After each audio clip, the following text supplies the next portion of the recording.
बायजूस न केवल भारत बल्कि पूरे विश्व का बेहतरीन एजुकेशनल प्लेटफॉर्म जहां पे आपको मिलती है core quality education without any mixing.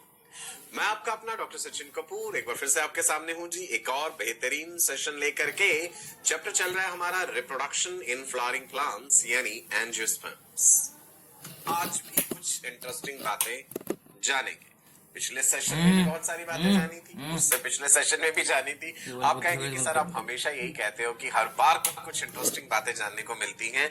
यही तो खूबसूरती है इस प्लेटफॉर्म की, जहां पे आप और हम मिले हैं।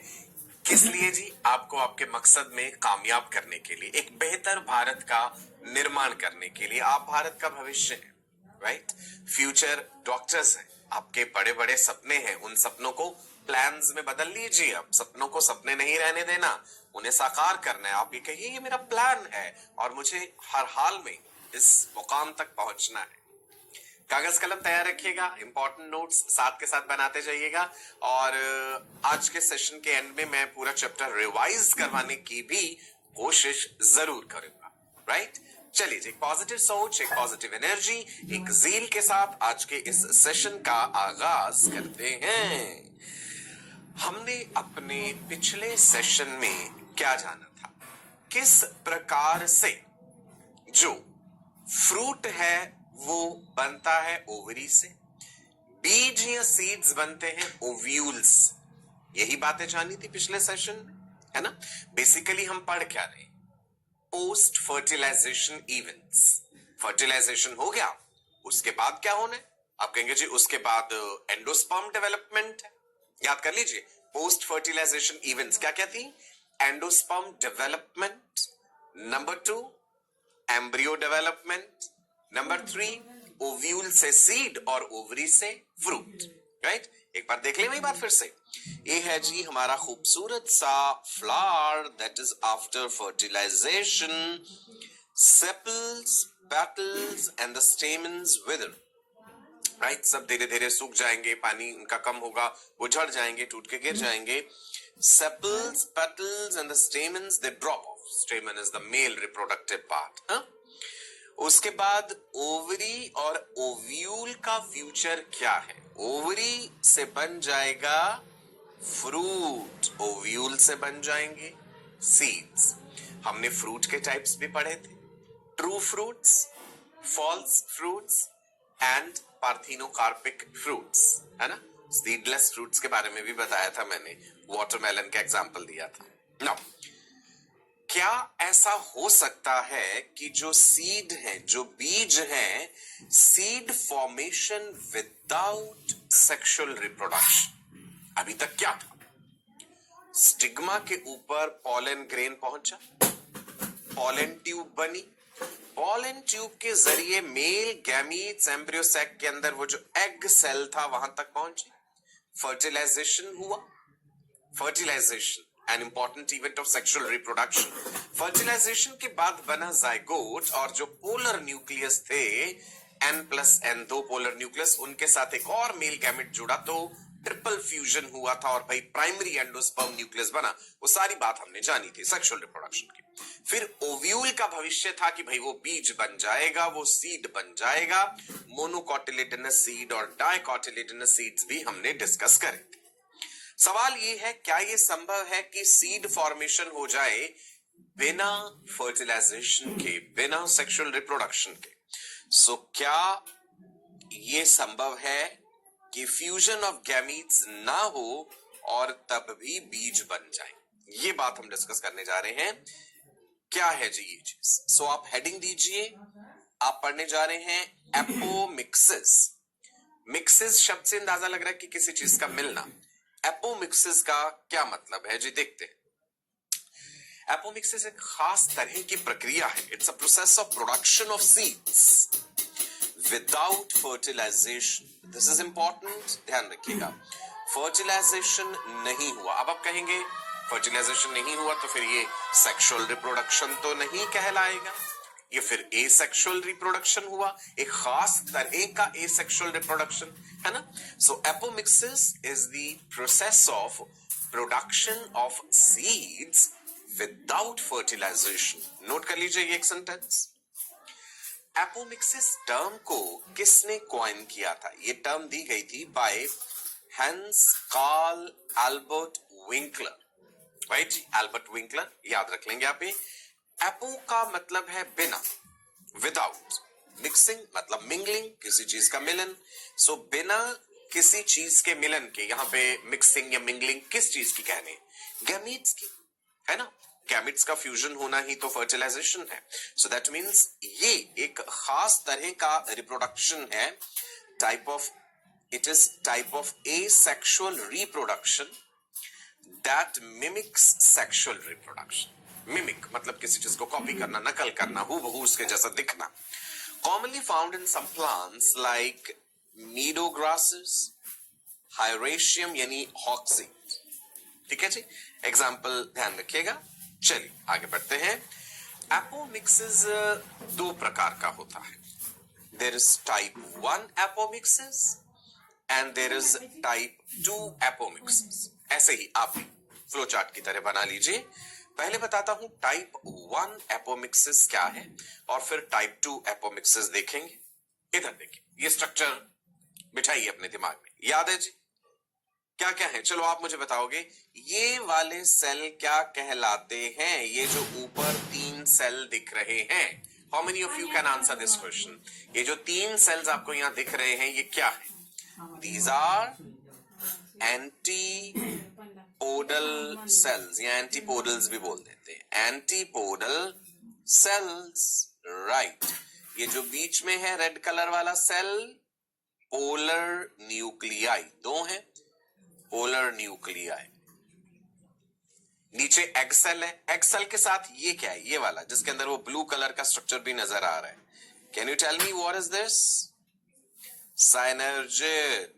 राइट, पॉलन ट्यूब जब एंटर करती है साइनर्जिड में, साइनर्जिड डिसइंटीग्रेट हो जाते हैं, खत्म हो जाते हैं, और जो मेल गैमेट फ्यूज कर जाता है एग सेल के साथ, और एक मेल गैमेट जाके पोलर न्यूक्लियस के साथ जुड़ता है, ट्रिपल फ्यूजन। ठीक है, ये ब्लू कलर का स्ट्रक्चर क्या है यहाँ पे? Can anyone tell me what is the structure? Filiform apparatus। ये कंप्लीट चीज थी, एग apparatus है, और ये फिलीफॉर्म apparatus है। ये क्या सिक्रीट करता था? Chemical substances which are attracting the pollen tube. Right, चलो एपोमिक्सिस समझने जा रहे हैं हम। तो ये वाला मैंने क्यों दिखाया आपको डायग्राम? अब आप ये सारी चीजें दिमाग में आपने बिठा ली। अब इसमें से बाकी सब हटा दीजिए, सिर्फ एग सेल को रहने दीजिए। बाकी सब चीजें मैंने हटा दी और रहने दिया एग सेल।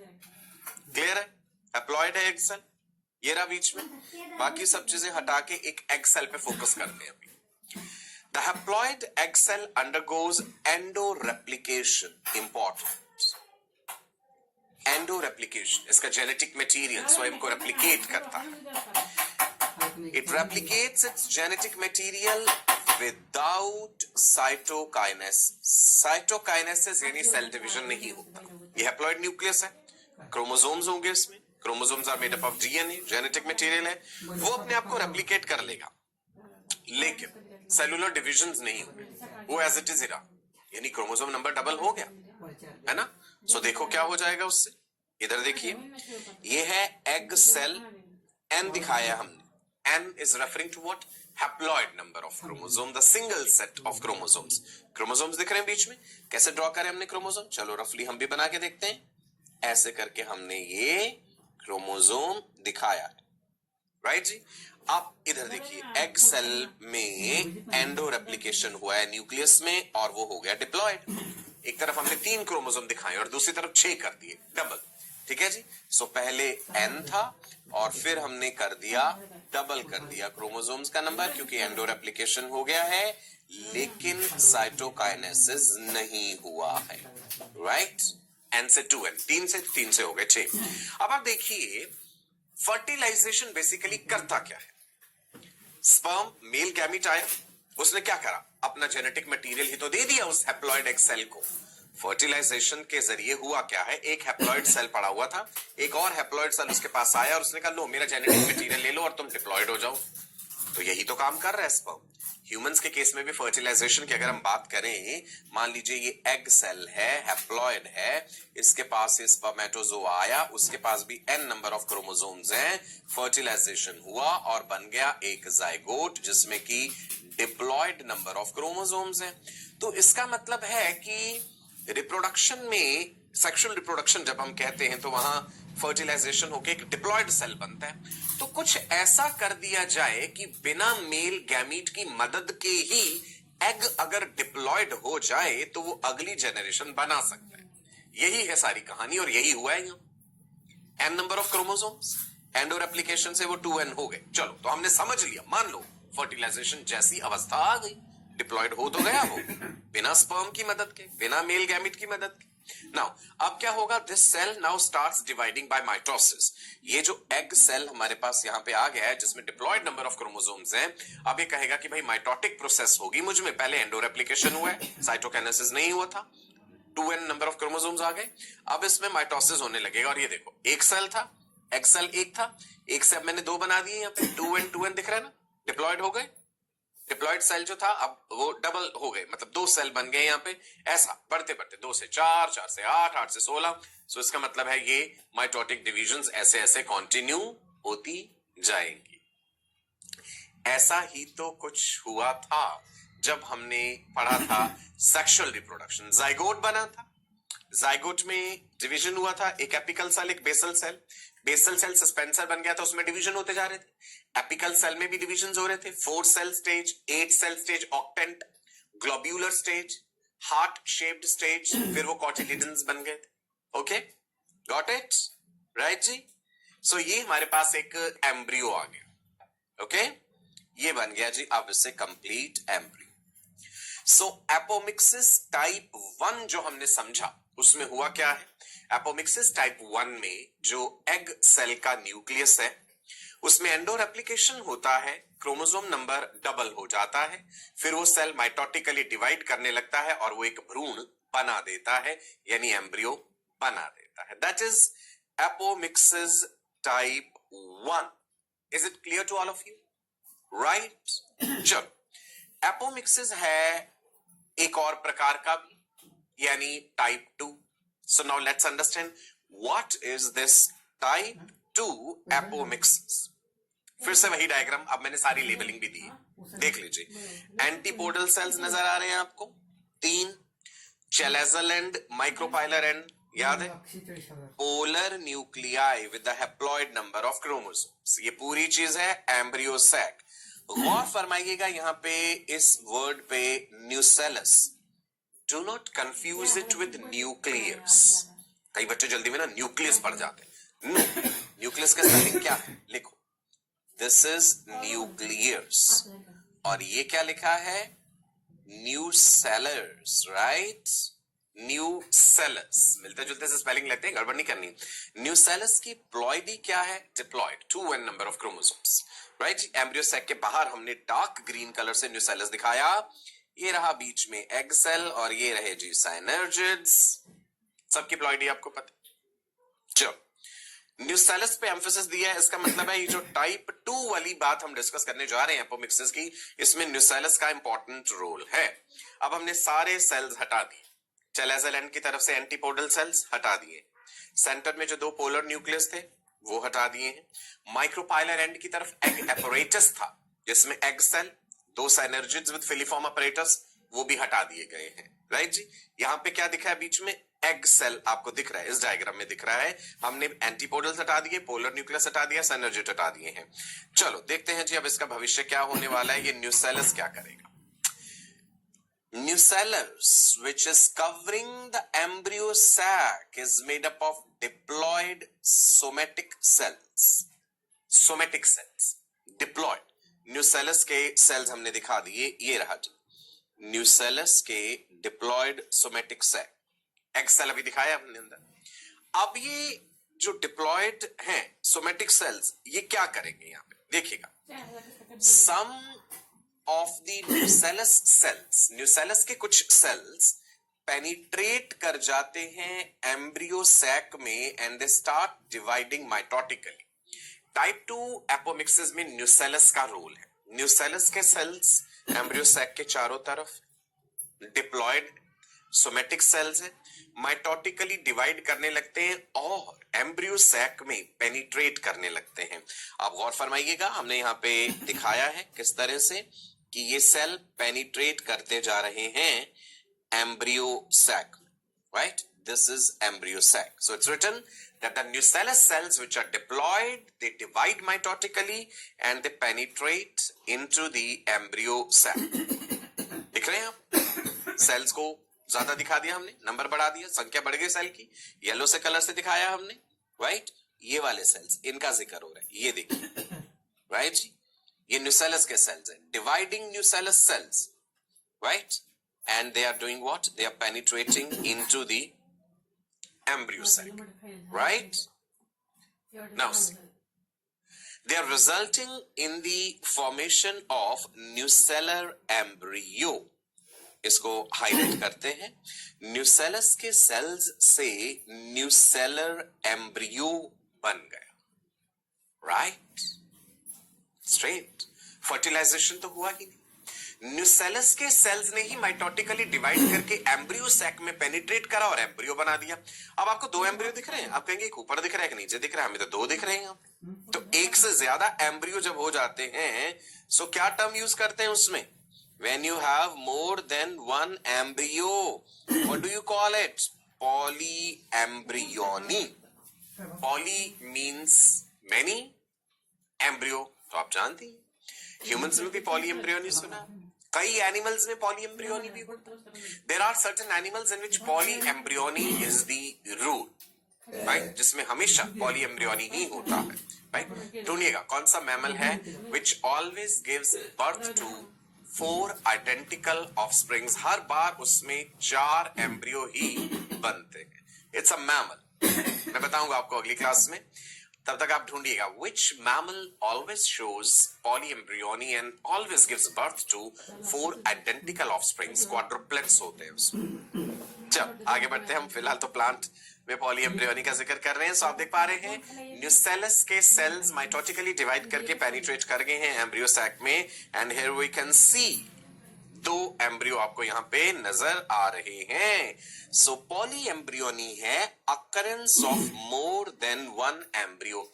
कई बार आपने देखा होगा आम की गुठली में थोड़ी देर बाद जब मतलब वो अंकुरित हो रही है, आपने देखा जर्मिनेट हो गया है आम की गुठली, जो मैंगो सीड है, उसमें से 2 पौधे निकल रहे हैं आम के, है ना? बड़ी हैरानी सी होती कि ये कैसे संभव है कि एक बीज के अंदर से 2 पौधे निकल रहे हैं, right? So here you can see a monoembryonic condition, 1 embryo, and here you can see the 2 embryos. Mango is a example for this, right? Clear hai ji? So polyembryony, which is occurrence of more than 1 embryo, you can see monoembryonic seeds, and you can see here the polyembryonic seeds, जिसमें एक से ज्यादा embryo develop होते हुए नजर आ रहे हैं। ओके जी, हमने क्या डिस्कस करा है अभी अभी? Apomixis. Apomixis is what? It is the process of formation of the seeds, it is the process of formation of the embryo without fertilization, बिना फर्टिलाइजेशन। एपोमिक्सिस का टाइप 1 एंड टाइप 2 हमने जाना। ओके, टाइप 1 में हमने देखा था कि भाई वो जो एग सेल है उसमें एंडो रेप्लिकेशन हो जाता है। टाइप 2 में न्यूसेलस का इंपॉर्टेंट रोल हमने जाना। सवाल है जी, seed formation without fertilisation in flowering plants involves the process of very easy. Is it somatic hybridisation? Is it apomixis? Is it sporulation? Is it budding? Right? So the correct answer to the question is apomixis, which we have discussed just now. Is this concept clear, all of you? Right? चलो आगे बढ़ते हैं। और क्या है जी हमारे पास? एक और चीज हम डिस्कस करेंगे, हाइब्रिड सीड्स। पहले भी हमने हाइब्रिड सीड्स का थोड़ा सा जिक्र किया था, बेहतर वैरायटी वाले सीड्स। देखिए, हमेशा से इंसान की ये इच्छा रही है कि भाई अगर वो अपने खेतों में फसलें उगा रहे हैं तो पैदावार ज्यादा हो, ज्यादा उपज हो, बेहतर क्वालिटी की हो, क्रॉप्स या फसल ऐसी हो जो पेस्ट से रेजिस्टेंट भी हो, जो क्लाइमेटिक कंडीशंस को भी बेहतर तरीके से टॉलरेट कर सके, और जिसमें उपज भी ज्यादा बेहतर हो। सो हाइब्रिड सीड्स कैसे बनाए जाते, क्या होता है ये हाइब्रिडाइजेशन का प्रोसेस, समझते हैं इसे। Hybrid seeds they have unique characteristics. Let's see, hybrid seeds have unique characteristics. क्या है उनके खास फीचर्स? सबसे पहली बात है तो भाई जो उपज है बहुत ज्यादा होनी चाहिए, ट्रेमेंडस ग्रोथ, खेत एकदम लहलहाता हो फसल से, और बीमारियां भी ना हो, रेजिस्टेंस हो उस वैरायटी की भी जरूरी, उपज ज्यादा हो, एडवर्स क्लाइमेटिक कंडीशंस को बेहतर तरीके से टॉलरेट कर पाए, और क्या चाहिए, है ना। ना अच्छा, आर्टिफिशियल हाइब्रिडाइजेशन से हमारा मतलब क्या है समझते एक बार, थोड़ा सा जेनेटिक्स के लेवल पे जाते हैं, है ना। जेनेटिक्स जानना जरूरी है। क्लास 10th में भी आपने जेनेटिक्स की कुछ बेसिक सी बातें पढ़ी होंगी। यू रिमेंबर दिस थिंग, आप ऐसे करते थे, टॉल प्लांट उसको भाई हमने क्रॉस करवाया ड्वार्फ प्लांट के साथ, homozygous dominant, heterozygous dominant, homozygous recessive, terminology याद है हल्की हल्की। गैमेट कैसे बनाते थे, यहां से हमने एक टी ले लिया कैपिटल टी, इसका स्मॉल टी ले लिया तो ये गैमेट बन गया, इसका कैपिटल टी और ये वाला स्मॉल टी तो ये गैमेट बन गया, है ना। ऐसे करके गैमीट्स बनाते थे हम। फिर जब उसको F1 जनरेशन आ गई, हाइब्रिड जो आ गया, फिर उसको अगर क्रॉस कराना है उसके गैमेट्स बनाते थे F2 जनरेशन के लिए। F1 is first filial generation, F2 is the second filial generation. Genetics में पढ़ेंगे डिटेल। चलो मान लीजिए मैंने एक प्लांट चुना, एक मेल प्लांट है, ये उसका क्रोमोसोमल कॉम्प्लीमेंट आपके सामने दिखाया गया है, राइट। होमोलोगस क्रोमोसोम्स जो दिखाए गए हैं आप देखिए यहाँ पे A1 A1 B1 B1, right जी। इधर A2 A2 and B2 B2, ये हमने नाम दे दिया। ये फीमेल पेरेंट है, इसके कुछ कैरेक्टरिस्टिक फीचर्स होंगे मेल पेरेंट के। जो फीमेल पेरेंट लिया हमने उसके कुछ कैरेक्टरिस्टिक फीचर्स होंगे। जब हमने इन्हें क्रॉस करा है, एक तरफ से जो मेल प्लांट है उसके एंथर से पॉलन ग्रेन्स लेकर के हमने स्टिग्मा पे डाल दिए फीमेल प्लांट के। हम चाहते हैं मेल वाले जो कैरेक्टर्स हैं वो अगली जनरेशन में आए और फीमेल के कैरेक्टर्स भी आए, ताकि एक बेहतर जनरेशन का निर्माण हो, राइट जी। समझे आप? ये लोकेशन ध्यान रखिएगा, जहां जहां पे हमने ऐसे ये निशान लगाया है ना, ये आपको समझाने के लिए, ठीक है जी। सो A1 A1 B1 B1 homologous chromosomes हैं, उसका नाम दे दिया हमने अलग अलग। अब इधर देखते हैं,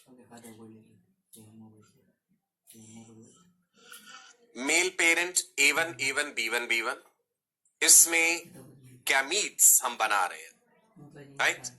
कैसे गैमीट्स बनेंगे देखिए, A1 और साथ में हमने ले लिया एक B1, है ना। दो क्रोमोसोम है A1 A1, तो एक आया अगली जनरेशन में, B1 B1 भी दो है तो एक आया अगली जनरेशन में। So you get A1 B1 A1 B1 A1 B1 A1 B1।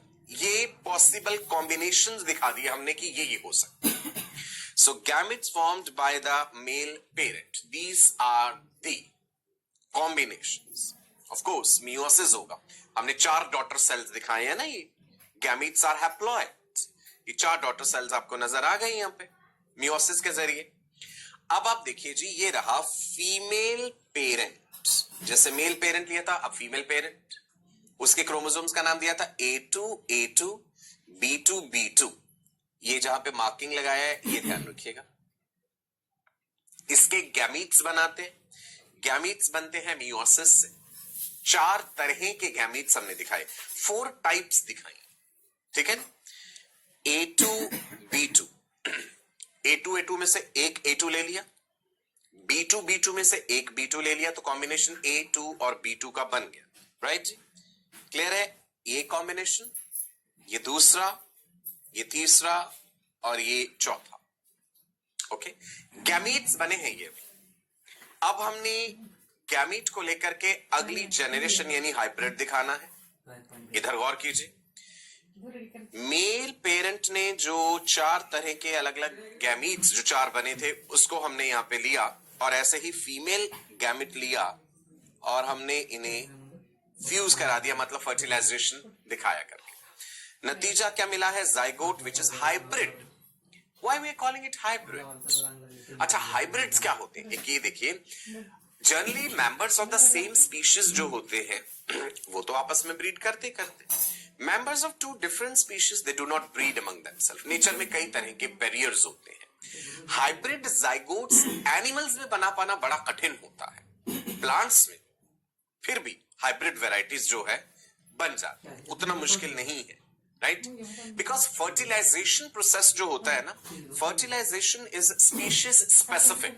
अगर हम मान लीजिए एनिमल्स हैं, ह्यूमंस की बात करें, है ना, ह्यूमंस के केस में तो ऐसे हाइब्रिड बना पाना नहीं संभव। मैं आपको इन जनरल फर्टिलाइजेशन बता रहा हूं। ये ह्यूमन एग, ये ह्यूमन स्पर्म है, ये एक दूसरे को पहचानते हैं। Fertilization species specific. खास तरह के प्रोटीन स्पर्म के और ओवम के सरफेस पे होते हैं, लॉक एंड की तरह एक दूसरे को रिकॉग्नाइज करते हैं और अगली जनरेशन बनाते हैं। आप एक डॉग स्पर्म और एक कैट ओवम लेकर के उन्हें हाइब्रिडाइज करके अगली जनरेशन नहीं बना सकते, वो फर्टिलाइजेशन नहीं हो पाएगा, because fertilization is species specific. जब बहुत ही क्लोजली रिलेटेड होते हैं स्पीशीज, जैसे हॉर्स एंड डंकी, इनमें आपने म्यूल एंड हिनी सुने होंगे, वो हाइब्रिड बनते, लेकिन वो हाइब्रिड फर्टाइल नहीं होते, उनमें स्पर्मेटोजेनेसिस, oogenesis नहीं हो सकता, फर्टाइल नहीं होते उनकी जनरेशन। Is it clear? यहाँ पे जब हम प्लांट हाइब्रिड की बात करते हैं तो देखते हैं जी यहाँ भी क्या क्या मुश्किलें आती हैं, हाइब्रिड बन जाने के बाद अगली जनरेशन में क्या गड़बड़ हो सकती है। सो प्लांट्स में हाइब्रिडाइजेशन फिर भी कंपैरेटिवली इजी है एज कंपेयर टू एनिमल्स। यहाँ पे हमने क्या किया जी, मेल पेरेंट, फीमेल पेरेंट, जो उनके गैमीट्स बने हैं, हमने दिखाया कि वो फर्टिलाइज हुए, ये हमारे पास हाइब्रिड जाइगोट बन गया। Is it clear? Okay, now देखिए, हाइब्रिड जाइगोट जो था, वो हाइब्रिड इंडिविजुअल जो था, जाइगोट से मान लिया कि भाई हाइब्रिड इंडिविजुअल बन गया, जाइगोट है, जाइगोट में आगे एम्ब्रियोनिक डेवलपमेंट होगी, इंडिविजुअल बनेगा तो मान लो हाइब्रिड प्लांट बन गया। अब ये हाइब्रिड प्लांट को देखते हैं कि क्या ये सक्सेसफुली अगली जनरेशन में अपने सारे कैरेक्टर्स पास ऑन कर पाएगा। एक बार में तो हाइब्रिड आपने बना लिया, अच्छी वैरायटी के सीड्स बना लिए, हमने वो बीज बोए, बड़ी लहलहाती अच्छी किस्म की अच्छी वैरायटी की फसल हो गई, पूरी उपज भी अच्छी है, सारे कैरेक्टर्स है। अब इस फसल ने जो बीज बनाए, इन पौधों ने, क्या उनमें वो कैरेक्टर होगा उन सीड्स में कि जब उन बीज को बोएंगे तो फिर से बेहतर वैरायटी मिले? सवाल ये है ना, एक बार में तो बना लिया आपने, अब क्या वो प्लांट बार बार वही कैरेक्टर शो करेगा हर बार अगली जनरेशन में? Let's see. हाइब्रिड जाइगोट जो है, अब हमने यहाँ पे दिखाया कि भाई वो हाइब्रिड जाइगोट एडल्ट इंडिविजुअल बन गया है, पहला प्लांट बन गया है, उसमें जब आगे मियोसिस हुआ तो अब देखिए गैमेट्स जो आगे बनेंगे, A1 B1, A1 B2, A2 B2, A2 B1, जो कैरेक्टर खुद उसमें था वो अगली जनरेशन में एज इट इज नहीं जा पाएगा। यही आ जाती है जी समस्या, और इसे कहते हैं loss of hybrid character during gamete formation. वो हाइब्रिड का जो विशेष फीचर स्वयं का था, जब गैमीट्स बने अगली जनरेशन में तो वो फीचर चला गया। ओके, ये चीज और गहराई से आप पढ़ेंगे और डिटेल में जब हम जेनेटिक्स पढ़ेंगे कि किस प्रकार से सेग्रीगेशन हो जाता है, राइट? मेंडल के बारे में आपने थोड़ा बहुत सुना होगा, पी प्लांट पे उन्होंने एक्सपेरिमेंट्स करे थे, है ना, Mendel's laws of inheritance, will discuss all those. तो अभी बेसिक सी बात इतनी याद रखनी है कि हाइब्रिड एक बार एक जनरेशन में तो हम बना लेते हैं, अगली जनरेशन में वो कैरेक्टर रिटेन रह नहीं पाता, तो इसके लिए क्या समाधान करें, क्या सॉल्यूशन हो कि वो जो बेहतर फीचर हम चाह रहे हैं वो जनरेशन बाद आता रहे एज इट इज। एक solution number 1, create the hybrid seeds every year. हर साल वो करो वही काम, जैसे एक्सपेरिमेंटली मैनिपुलेट करके हम ये कर रहे थे। इसमें समय भी लगेगा, इसमें पैसा भी लगेगा, बहुत सारी पेशेंस चाहिए, टेक्नोलॉजी चाहिए। भाई ये तो एक बड़ी ही मुश्किल बात है। हम कहेंगे एक बार हाइब्रिड सीड बना लिए थे, इनको जमीन में जो है सो कीजिए, इन बीज को बो दीजिए, इनसे पौधे बनेंगे और वो प्लांट्स के जो सीड्स होंगे, फिर होना तो ये चाहिए कि जब उन्हें बोया जाए फिर बेहतर वैरायटी है। अनफॉर्चुनेटली ऐसा हो नहीं पाता। सो हर बार हमें वो करना पड़ेगा, लेकिन एक बड़ा ही time consuming, money consuming process होगा। सॉल्यूशन नंबर 2, अब आप कहेंगे ये थोड़ा बेहतर लग रहा है जी, produce the hybrid seeds by apomixis. Apomixis के जरिए हाइब्रिड सीड्स बना लीजिए। अब आप कहेंगे कि भाई एपोमिक्सिस तो प्लांट अपनी मर्जी से शो कर रहा है ना। आपके सामने एक बेहतर वैरायटी, हाइब्रिड वैरायटी है वीट की, गेहूं की, या चावल की, या किसी की भी, से फॉर एग्जांपल हम कैसे उस प्लांट से कहें कि हाँ प्लांट तुम ना एपोमिक्सिस शो करो, तुम ना सेक्सुअल रिप्रोडक्शन मत शो करना।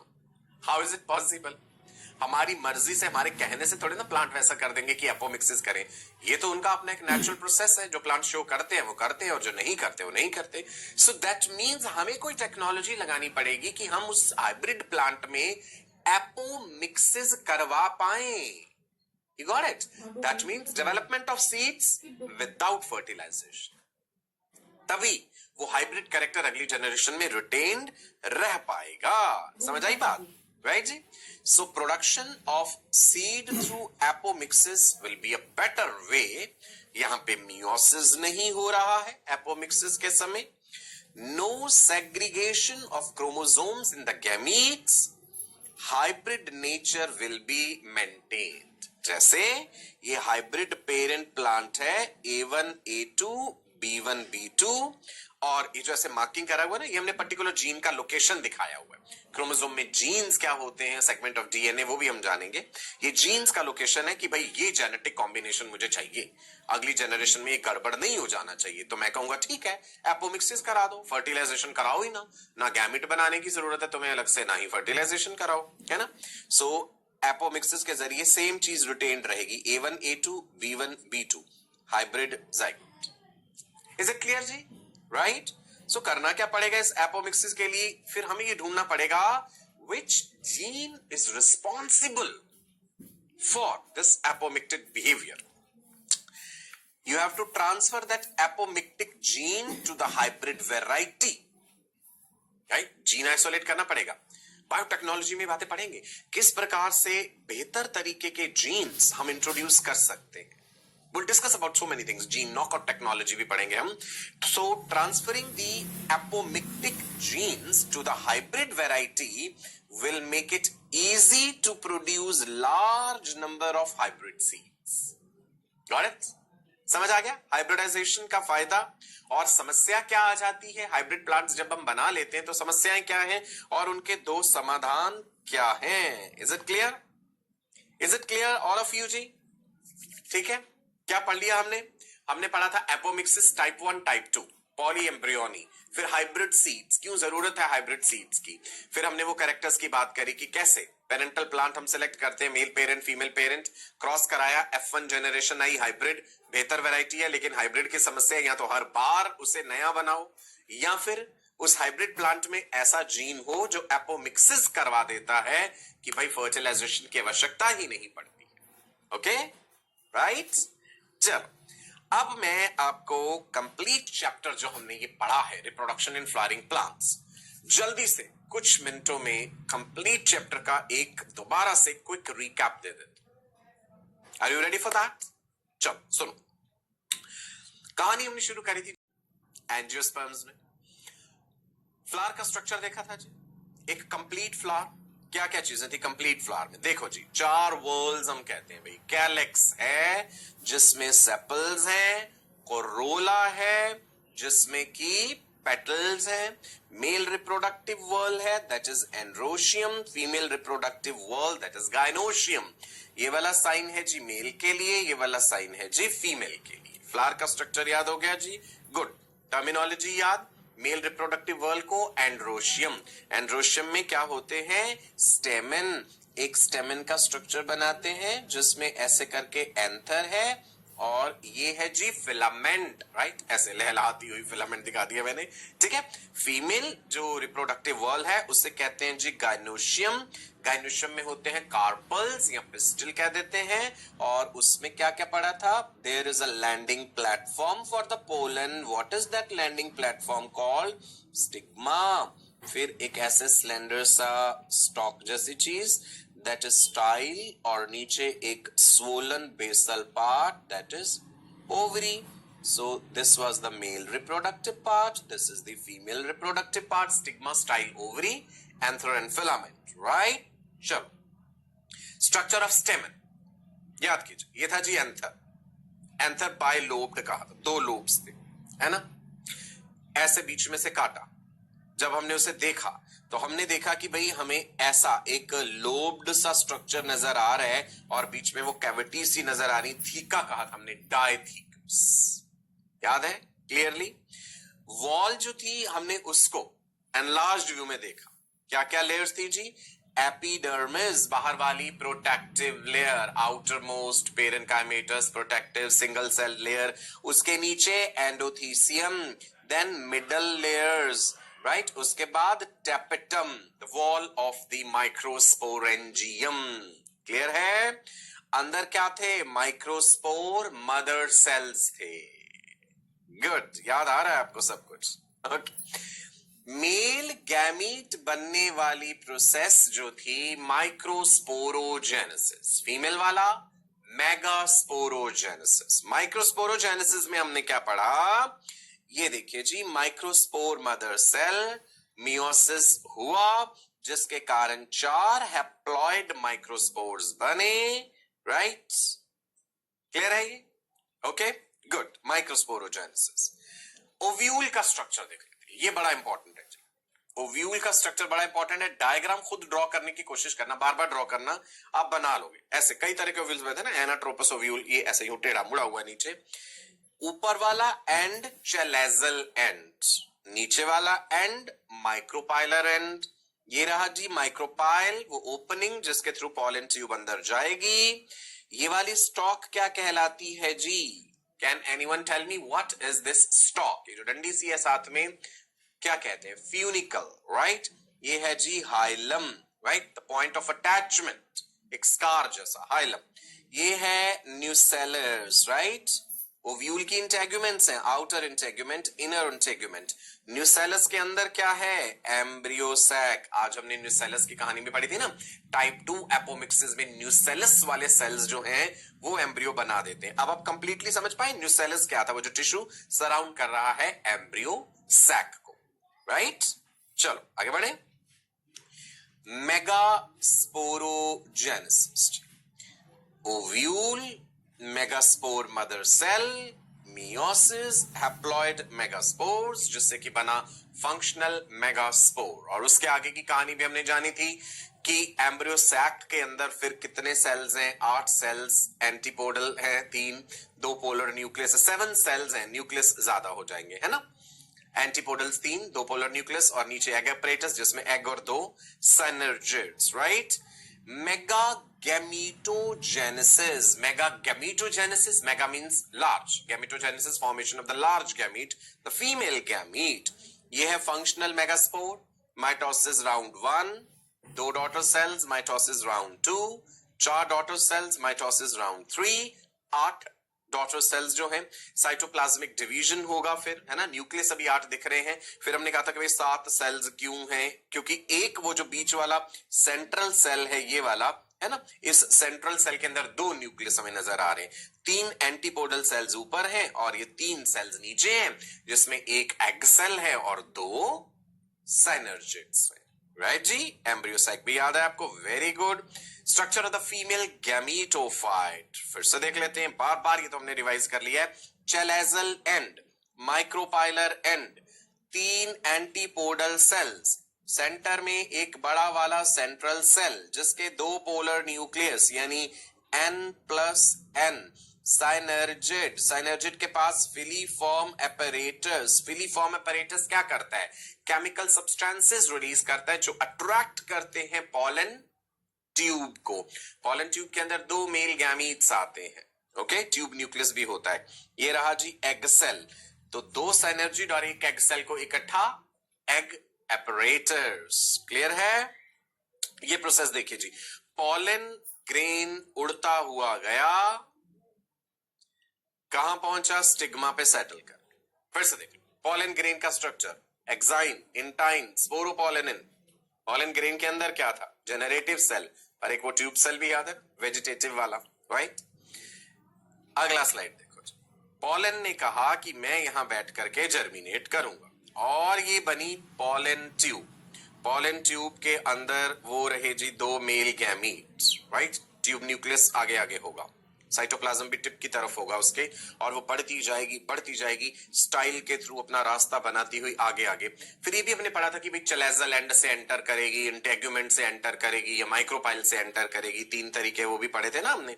सो देखिए ये पॉलन ट्यूब किस प्रकार आगे बढ़ती जा रही है, राइट।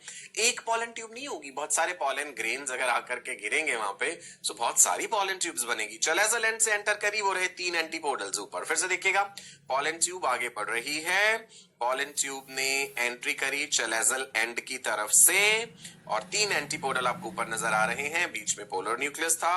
अगले स्लाइड पे चलते हैं, ये देखिए गैमेट रिलीज हुआ, देखा सिनर्जिड का अस्तित्व खत्म हो गया, ये एक गैमेट जाके फ्यूज करा, वो लाल वाला सेल, वो जो रेड वाला सेल कौन सा, that is the female gamete. Red वाले सेल के दाएं बाएं जो 2 सेल्स है, they are what, they are synergids. Synergid का अस्तित्व खत्म हो जाएगा, पॉलन ट्यूब का टिप से ग्रोथ करती है, ग्रो करती करती कितने प्रेशर के साथ वहां पहुंचेगी, सेल बस्ट करेगा, न्यूक्लियस रिलीज हुए, राइट जी, गैमेट्स जो है वो रिलीज हुआ, देख पा रहे हैं आप, एक गैमेट यहां फ्यूज करा और दूसरा गैमेट देखो कहां जाएगा, ये एक ब्राउन कलर का वो जो स्ट्रक्चर छोटा सा रेड वाले में गया, और अब देखना कि एक दूसरा ब्राउन कलर का स्ट्रक्चर हम दिखाएंगे, ये दूसरा मेल गैमेट, वो जो 2 ब्लैक डॉट्स हैं बीच में, पोलर न्यूक्लियस हैं, ये उनके साथ जाके फ्यूज करेगा, और उस प्रक्रिया को कहा था हमने triple fusion, 2 polar nucleus plus ये एक एन, 3 एन हो गया ना, तो ट्रिपल फ्यूजन। ओवरऑल ये प्रोसेस डबल फर्टिलाइजेशन कहलाता है। क्या कहलाता है जी, डबल फर्टिलाइजेशन, जो कि एंजियोस्पर्म्स का एक खास फीचर है। ओके, फिर से देख लेंगे जी, polar nucleus n+n, male gamete आ गया इसके पास n, ये बन जाएगा 3n, triploid, 3n is triploid. यही चीज आगे जाके क्या बनाएगी, we call it PEN, primary endosperm nucleus, right. लिख दूं यहां पे, इतना टिप्स पे हो जानी चाहिए ये सारी टर्मिनोलॉजी आपके, प्राइमरी एंडोस्पर्म न्यूक्लियस, और ये आगे जाके एंडोस्पर्म बनेगा। एंडोस्पर्म डेवलपमेंट हमने पढ़ा था, न्यूट्रिशन देता है। ये है जी एग सेल, एग सेल के साथ जाके गैमीट, मेल गैमीट आके फ्यूज करेगा, और यहां बन जाएगा जी जाइगोट, और जाइगोट ने बनाना है आगे जाके एम्ब्रियो। Is it clear? देखिए जी पूरा चैप्टर हमने रिवाइज कर लिया। हैप्पी, खुश है जी? So with that we finish off with reproduction in flowering plants. Okay, class 12th का सिलेबस जैसा कि मैंने कहा था कि भाई इंटरेस्टिंग है, आई एम श्योर आपको इंटरेस्टिंग लग रहा होगा।